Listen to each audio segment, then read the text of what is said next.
Salve galera do canal, tamo de volta, Zé Augusto na área com mais um vídeo aqui no Nocaute, então já deixa o like e também se inscreve aqui no canal. Mais um vídeo aqui com notícias, vamos começar hoje falando deste cara aí, Derrick Lewis, o Lewis que esteve no último evento lá do UFC, acabou falando um pouquinho da expectativa para essa luta contra o Francis Ngannou, inclusive acabou comentando que o Ngannou está tentando a luta com o Jon Jones ainda, que não assinou ainda o contrato para essa luta e que ele espera que essa luta seja oficializada o mais breve possível. Ele também explicou o motivo por que ele não gosta do Francis Ngannou. Ele acabou citando um motivo inusitado para ele não gostar do Francis Ngannou. Olha só o que ele comentou.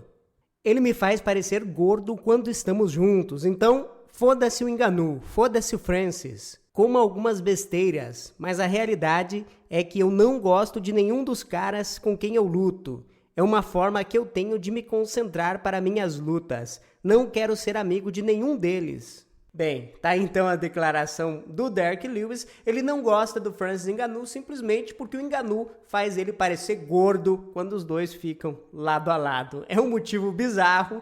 Porém, cara, este é o Derrick Lewis, é o cara que chega lá, que depois da luta fala que tá com as bolas quentes, como a gente já viu aí algumas vezes.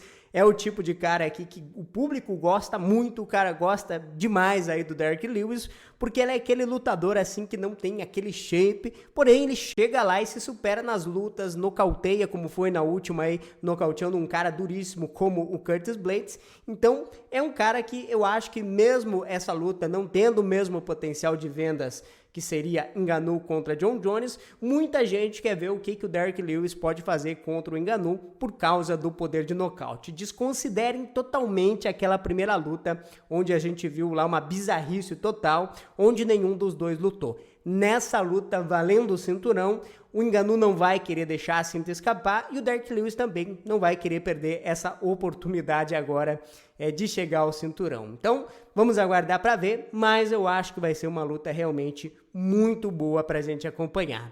Segunda notícia que eu quero comentar um pouquinho, este cara aí, Diego Lima, ele é treinador do Charles do Bronx Oliveira. Para quem não viu, eu acabei trazendo um vídeo aqui no canal da chegada do Charles do Bronx aqui no Brasil, vou deixar esse vídeo aqui em cima. Lá nesse vídeo eu comentei um pouco sobre o fato lá do Charles do Bronx ter sido recebido pela torcida do Corinthians e ter soltado aquela frase onde ele falou que o Palmeiras não tem mundial, mas que ele tinha mundial. Então a gente teve aí algumas críticas, principalmente ali de quem torce para o Palmeiras, né, relacionado ao Charles do Bronx, e o Diego Lima, ele acabou explicando um pouco mais sobre essa situação, sobre o que o Charles falou em uma entrevista que está lá no site AG Fight. Ele acabou comentando o seguinte sobre essa situação, olha só. O Charles é um corintiano roxo, todo mundo sabe disso. Ele é um cara que ama o Corinthians, assiste a todos os jogos do Corinthians, tem uma amizade por toda a galera ali. Ficou feliz pra caramba porque a Gaviões da Fiel foi lá dar tchau pra ele.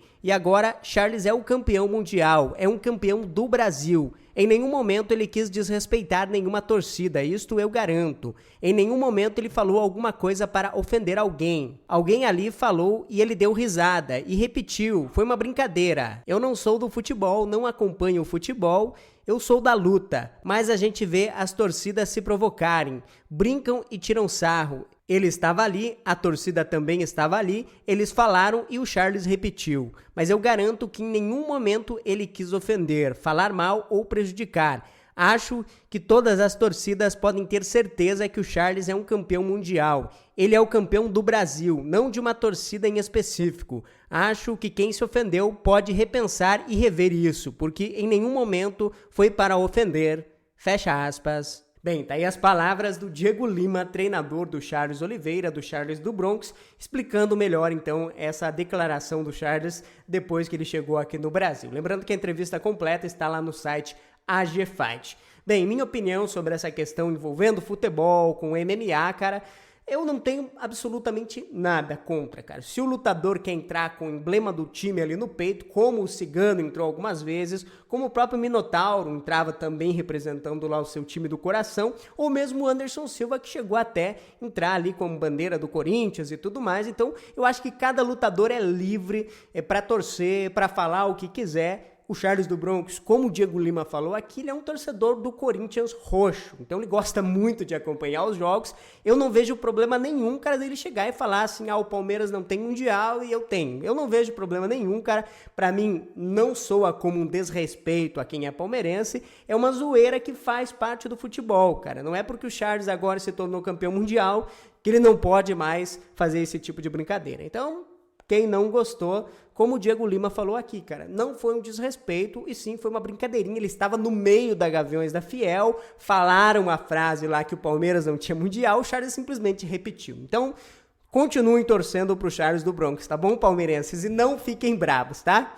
Bem, vamos lá para a próxima notícia do vídeo. Quero falar deste cara aí, que é o brasileiro Edson Barbosa. O Barbosa que mais uma vez venceu no peso pena, assim como foi contra o Amir Khan na última rodada. Agora ele bateu o Shane Burgos e nocauteou o Burgos. O Edson Barbosa, em uma entrevista ao site BJ Penn, ele acabou revelando 3 nomes que ele gostaria de enfrentar agora na sequência. Olha só.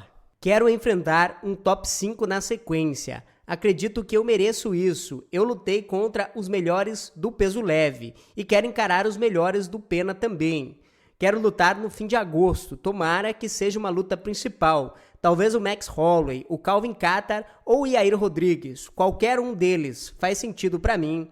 Fecha aspas. Bem, tá então as palavras do Edson Barbosa. Entre essas 3 lutas que ele colocou aqui, Max Holloway, Calvin Kattar e Yair Rodrigues, sem dúvida a luta contra o Max Holloway é aquela que deixaria os perto de uma disputa de cinturão. Porém, será que ela vai rolar neste momento, cara? Pode sim, pode acabar acontecendo sim essa luta. A gente lembra que o Max Holloway estava quase casado ali contra o Zabit Magomedsharipov, mas aí o Zabit acabou inclusive sendo retirado do ranking por inatividade e o Holloway acabou sem par para dança. Então talvez se o Edson Barbosa insistir um pouquinho, pode sim acabar pegando essa luta contra o Max Holloway. A gente lembra que o Barbosa nessa categoria, ele tem 3 lutas com 2 vitórias e 1 derrota. Então, essa derrota dele, pra mim, ele venceu, que foi a luta lá com o Dan Ige, onde ele foi garfado.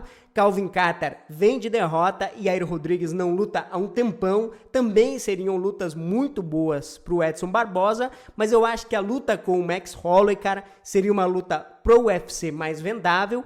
Pro Edson Barbosa seria excelente, se ganha do Max Holloway, fica na cara do gol para disputar o cinturão. E pro Holloway também, cara, eu acho que o Holloway ganha mais vencendo do Edson Barbosa do que ganhando, por exemplo, aqui do próprio Yair Rodrigues. Mas enfim, comentem aqui embaixo a opinião de vocês. Qual seria uma boa luta agora para o Edson Barbosa? Dando sequência, vamos falar um pouquinho desse cara aí, Daniel Cormier, comentarista oficial do UFC, também trabalha na ESPN dos Estados Unidos. O Daniel Cormier, ele voltou a falar sobre o Charles do Bronx, ele citou novamente aqui a evolução do Charles do Bronx. Vamos conferir o que o Cormier comentou. Eu sinto que ele acabou de amadurecer, não apenas amadureceu fisicamente e como atleta, ele amadureceu como ser humano. Ele poderia ser espetacular, mas se você o pressionasse, ele poderia se questionar e desistir. Hoje, Charles não desiste de si mesmo. Ele também desenvolveu sua trocação ao ponto de que pode nocautear os melhores lutadores do mundo. Ele é tão competente tecnicamente, tão bom em tudo que faz, que não há mais fraqueza. Faz muito tempo que não vejo um cruzado de esquerda lançado tão bem no MMA. Ele faz tantas coisas de maneira certa que é difícil encontrar uma maneira para vencê-lo. Fecha aspas. Bem, tá então as declarações do Daniel Cormier, cara. Eu concordo completamente aqui com o Daniel Cormier, cara. Essa evolução que a gente viu do Charles do Bronx nas últimas lutas dele, cara, é algo realmente notável, cara. O Charles é um cara que ele toma pancada, não se abala, continua na luta, não se entrega. É um lutador que, além de um excelente finalizador, do melhor jiu-jitsu hoje do UFC disparado, ele melhorou muito a parte de trocação. Desde que ele subiu do peso pena novamente para o peso leve, são 3 nocautes, cara. Então ele vem mandando muito bem, vem conseguindo passar em cima de adversidades. Por exemplo, nessa luta contra o Chandler, talvez para muita gente, quando terminou o primeiro round, pensou assim, pô, a luta acabou. A luta acabou, o Chandler vai vencer agora no segundo round, o Charles não vai conseguir se recuperar, ele foi e provou completamente o contrário. Então é a superação, é a vontade de ser campeão que a gente viu e o coração do Charles do Bronx ali naquela luta. Então, da forma que ele vem lutando, mentalmente muito forte, fisicamente mais forte, como o Daniel Cormier falou aqui, e a técnica do Charles, a gente sabe que ele tem, tanto em pé, melhorou muito a trocação, como no chão, que é um dos melhores da história do UFC em questões de finalização. Vamos agora para as notícias rápidas aqui do dia, começando pela PFL. A PFL definiu para o dia 17 de junho a próxima rodada no torneio da categoria meio médio e também na categoria meio pesado. No dia 17 de junho teremos o evento em Atlantic City, onde na luta principal, Rory MacDonald vai enfrentar o brasileiro Gleison Tibau. Também estão no card o brasileiro César Mutante, o César Ferreira, ele enfrenta Chris Camuzzi. E no card preliminar teremos a luta do Antônio Carlos Júnior contra o Vini Magalhães, um duelo de brasileiros. Também no card preliminar, o brasileiro João Zeferino enfrenta Jason Poné. A classificação da PFL está aparecendo aí na tela, como vocês estão vendo, temos 2 brasileiros liderando com 6 pontos. No meio médio, como a gente está vendo aí na tela, temos o Ray Cooper terceiro na primeira posição, empatado com o Rory MacDonald, seguido pelo brasileiro João Zeferino. O Gleison Tibau, que enfrenta o Rory MacDonald,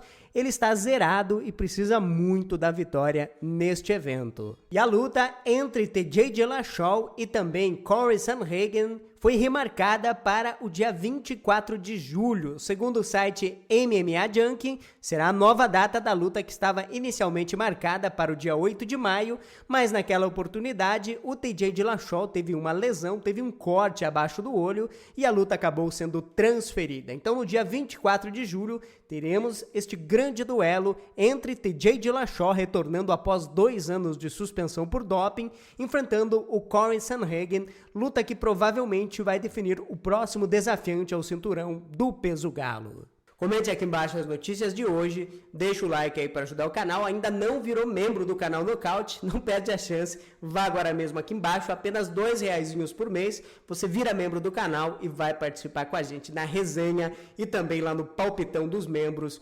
Clica aqui embaixo agora mesmo e vire membro do canal, tá bom? Grande abraço a todos, até a próxima, tchau, tchau e fui!